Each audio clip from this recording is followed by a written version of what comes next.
Hello everyone, what's up? This is Candy Morningstar, and for today's video ay mag-uusap po tayo tungkol sa mga tips para sa mga incoming grade 11 YUM students. And this is supposed to be a Taglish video because it's supposed to share information about that about the tips for the YUM students, and which just means na walay pulos akong uban ng mga videos.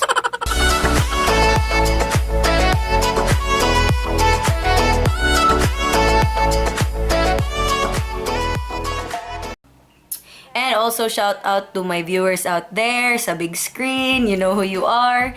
And I hope you're satisfied because ako nilayo ko na po yung mukha ko sa camera. Okay, so let's get on to the tips.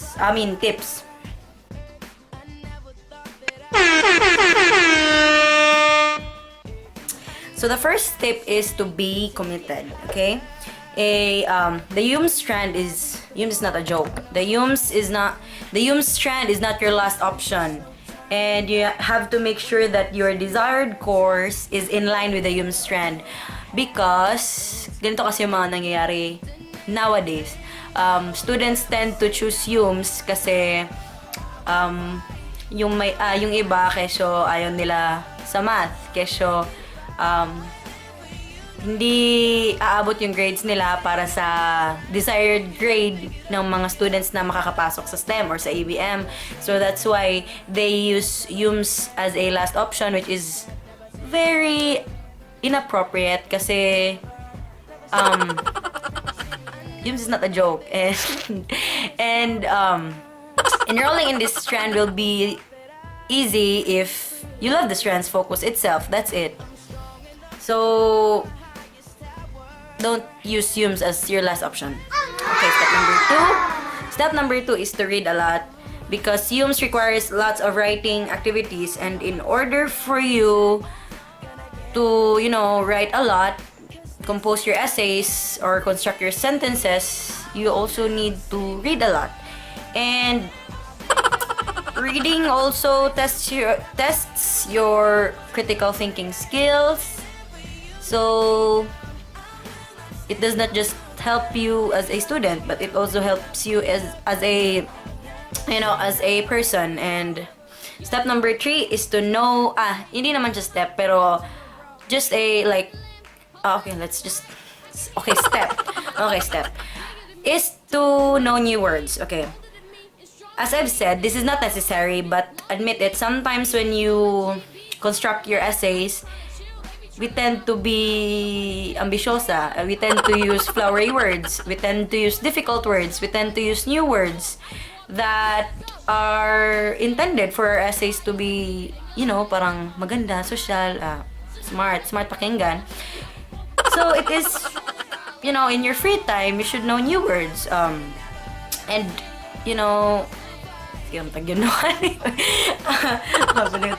okay, so we admit it, sometimes when we're doing essays, we tend to use flowery words, and for that to be evident in our, writing activities and in our outputs, we should, of course, know the meanings of those words and know those new words. So again, it's not necessary, but it's handy for a YUM student. Okay, tip number 4 is to be open-minded. Okay, so here's the T on the YUM strand. Debates and philosophical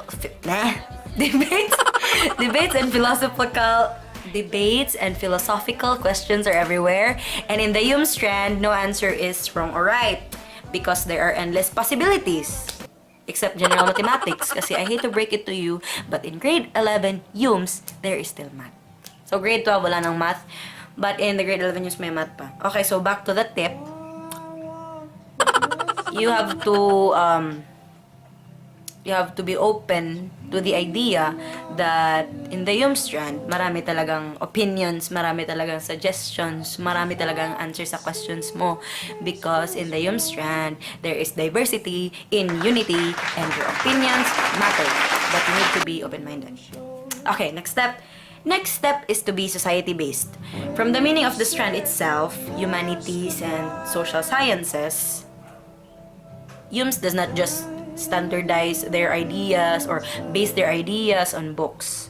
Because UMS students are supposed to be society-based and not just book-based. No offense sa other strands because, we're studying humanities here and social sciences. It's common sense.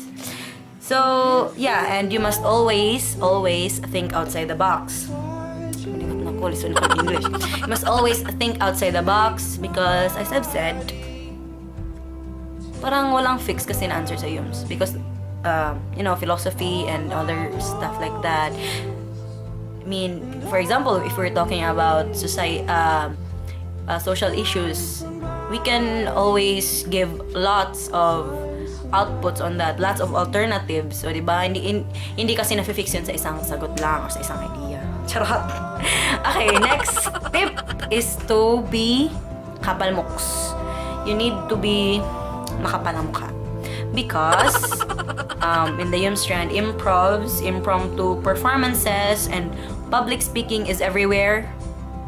For example, nung first day of class namin, our oral comm teacher went in and she wanted na yung introduction namin, yung introduce yourselves, is magiging creative. So, for example, pwede kang sumayaw dyan, or pwede kang mag-monologue, or pwede kang mag-declamation as you introduce yourself as a way of, being open na you are a UM student or representing that you are a UM student. So, ganon.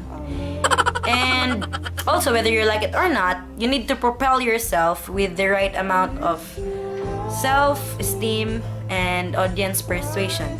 Because, syempre, kapag nagpa-public speaking ka o nagde-debate ka, you need the audience to stay with you, diba? You need the audience na makinig sa'yo. Hindi mo you need the audience to stay with you. You need the audience na makinig sa'yo so that they can, they can get insights or ideas from your, let's say, speech. Kasi maraming ganun na nangyayari sa yung strand. Okay, next tip is make watching the news a habit. Okay, so, another T for the UM strand is that most of your class discussions will be based on the real social phenomena itself. And you need to be aware of it. Of course, kasi syempre lesson mo nga.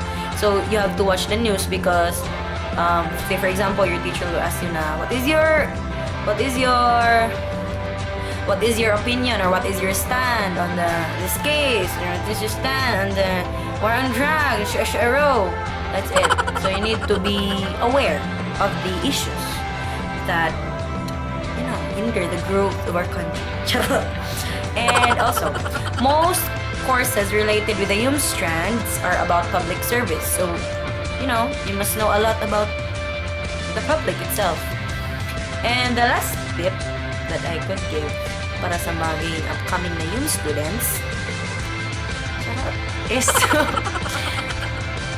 do not memorize, familiarize.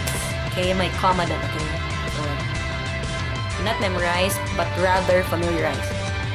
Well, if you're memorization freak kind of student, sige go, kaya mo yan. Edi wow, ikaw na. But, aminin natin, halos lahat sa atin naman ay may, we may have a hard time with the memorization stuff. So, good news for you, incoming UM students. In this strand, it is really not, it's not essential for you to be a memorization freak. But rather, you need to, you need to familiarize. In this strand, hindi kailangan yung photographic memory for you to memorize formulas and stuff. Ganon. Because, in the UM strand, familiarization is key. Once you understand the basic concepts of how society works or how the humanities works, then you don't need to cram on memorizing dates and people's names at ano-ano pang event, mga syero, because it will already manifest when you understand the lesson. Diba? That's common sense, diba? When you understand the lesson, you don't need to memorize. It's called stock knowledge. Charot. Stored knowledge, okay? Stored knowledge. And bonus tip for incoming UM students and for all incoming senior high school students is to pray. Pray to start your day right. Pray for presence of mind. Pray that your teacher will be easy to understand. Your teacher will have patience on your questions. Because believe it or not, in the UM strand, asking questions is very encouraged. Kasi sabi ko nga, we all have our varied opinions about stuff. And also, yeah, the UM strand is more about public speaking talaga. Yan yung sinasabi ko. Makapala ng mukha at ganun. And this video is inspired by Cristiano Pablo's tips for the new ABM students. So shout out to Cristiano Pablo here. And I hope you learned a lot sa video. Higakapulik ko English o Tagalog.